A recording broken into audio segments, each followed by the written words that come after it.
Et nous sommes avec Steven Dreyfus. Vous êtes avocat aux États-Unis, ancien procureur. Bonsoir.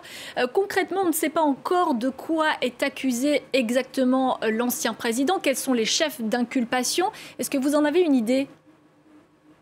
Oui, c'est-à-dire que on dit qu'il s'agit effectivement, comme l'avait dit votre correspondant, de, du- de la dissimulation sur les comptes de son entreprise des 130 000 dollars payés en pot de vin pour couvrir son affaire avec l'actrice. Mais il peut y avoir d'autres qualifications, d'autres accusations parce qu'il est bruité localement qu'il y a d'autres fraudes, d'autres violations sur les comptes de son entreprise qui pourraient être relevées et mises dans l'accusation. Est-ce qu'il risque de la prison pour ça? Techniquement, il risque la prison dans la mesure où maintenir des comptes d'entreprise inexacts est passible d'une peine d'emprisonnement jusqu'à 4 ans, à condition qu'il y ait ajouté l'élément d'avoir fait ça pour commettre une fraude ou une autre violation du droit. En l'occurrence, on dit que ce serait plutôt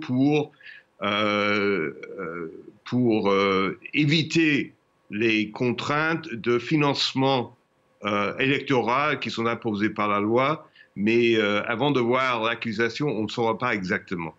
Est-ce qu'il y aura forcément un procès?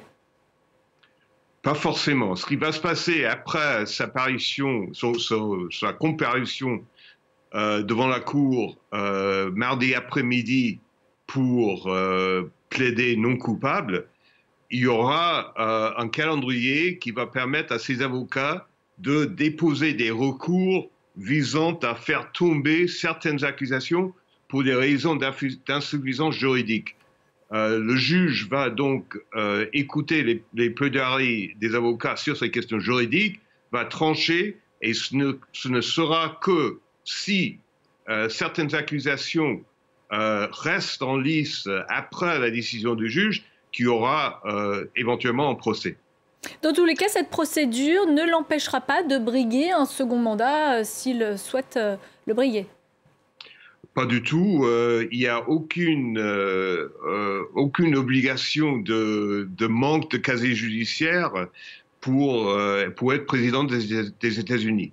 Et donc, Trump pourrait poursuivre. Et même, on peut concevoir qu'il avait annoncé sa candidature d'une manière plutôt précoce par rapport au calendrier électoral, justement pour pouvoir dire, le moment venu, que c'était pour empêcher sa candidature qu'il a été accusé. On a vu le camp républicain se souder depuis l'annonce de cette inculpation. Beaucoup de ses partisans qui ont commencé à se mobiliser. Est-ce que finalement, c'est un mal pour un bien et grâce à cette affaire, Donald Trump retrouve le soutien et le camp républicain derrière lui?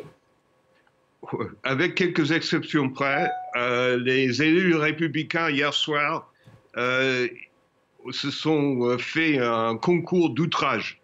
Il y avait l'ancien vice-président Mike Pence qui lui aussi est en train de se décider s'il va briguer la nomination républicaine contre Trump, qui a dit à la télévision que c'était un outrage. Ils parlent tous dans les mêmes termes que Trump d'une chasse aux sorcières, etc. Mais il y a quelques exceptions, notamment le chef de file des républicains au Sénat, le sénateur McConnell, qui s'est tué complètement depuis l'annonce de cette accusation, ce qui était un manquement assez remarqué. Quant à Joe Biden, pour l'instant, il s'abstient de tout commentaire. Est-ce que cette affaire peut lui être profitable? Enfin, la sagesse acceptée chez les démocrates, c'est que Donald Trump serait le candidat républicain le moins fort pour emporter l'élection générale contre Joe Biden. Parce que il y a un cycle vicieux pour pour les républicains, c'est-à-dire pour gagner les primaires et donc gagner la désignation républicaine pour être candidat du parti à l'élection générale, il faut qu'on fasse plaisir au soutien de Trump qui font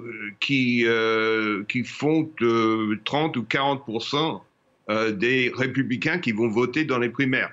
Mais en même temps, faire ça va éventuellement aliéner des votants, des électeurs indépendants plutôt du centre lors de l'élection générale et assurer la victoire du démocrate Biden.